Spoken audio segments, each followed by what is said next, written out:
L'Église, qui est le corps de Christ, est le fruit de l'angoisse la plus profonde pour le cœur du Père. Dieu a été dans l'agonie pour assurer son Église. Elle est l'Église de Dieu. Quelle déclaration merveilleuse. Elle est appelée si souvent l'Église ou le corps du Christ. La désignation qui lui est donnée, c'est l'Église de Dieu, qu'il s'est acquise par son propre sang. Acte 20, 28. C'est pourquoi l'Église lui est chère d'une manière toute spéciale.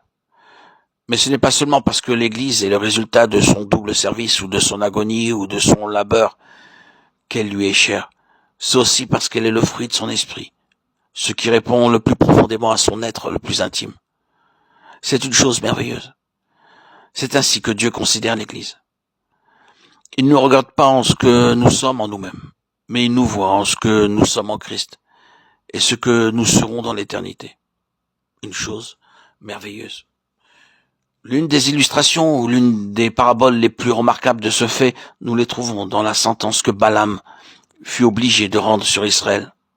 Alors que Balaam n'eut pas la permission de prononcer ses propres paroles et qu'il fut contraint d'exprimer ce que Dieu avait à dire, alors que sous une force à laquelle il ne put résister, tandis que de la montagne il regardait la vallée où Jacob était dispersé. Il dit, il n'aperçoit point d'iniquité en Jacob. Nombre 23, 21. Souvenons-nous de Jacob. Pensons à sa vie dans le désert. Regardons sa rébellion, ses murmures, les cœurs retournant en Égypte, son infidélité et en présence de tout cela. Nous entendons cette déclaration étonnante qui vient directement du cœur de Dieu et que doivent prononcer les lèvres récalcitrantes d'un prophète infidèle. Il ne voit point de perversité en Israël. Quelle grâce, quelle merveille.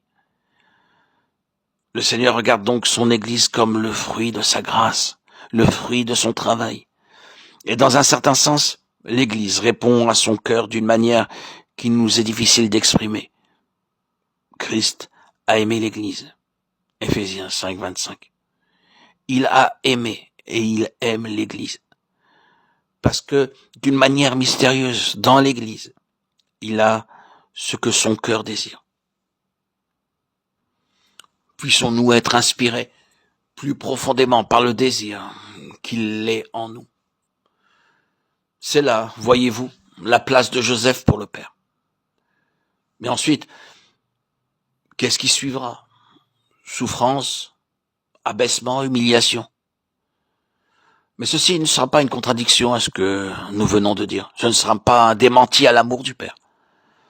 Le fait que le Seigneur Jésus dût suivre le chemin de la croix n'est pas un argument contre l'amour de Dieu pour lui. Pas du tout. Pourquoi Joseph souffrit-il? Comment Joseph souffrit-il? Premièrement, il était haï par ses frères. Il souffrit à cause de leur haine. Pourquoi? Il y a deux aspects à cela. Il souffrit d'un côté parce qu'ils étaient charnels. De l'autre côté, il souffrit parce qu'il s'opposa à ce qu'il comprenait être une cause de peine et de déshonneur pour son père. C'est quelque chose de difficile à exprimer sans risquer l'incompréhension. Et cependant, c'est une vraie position. Celui qui est réellement en accord avec la loi de l'esprit de vie et en qui peut opérer cette loi aura un discernement spirituel à l'égard de ce qui est encore charnel, même dans les enfants de Dieu, dans la famille du Père.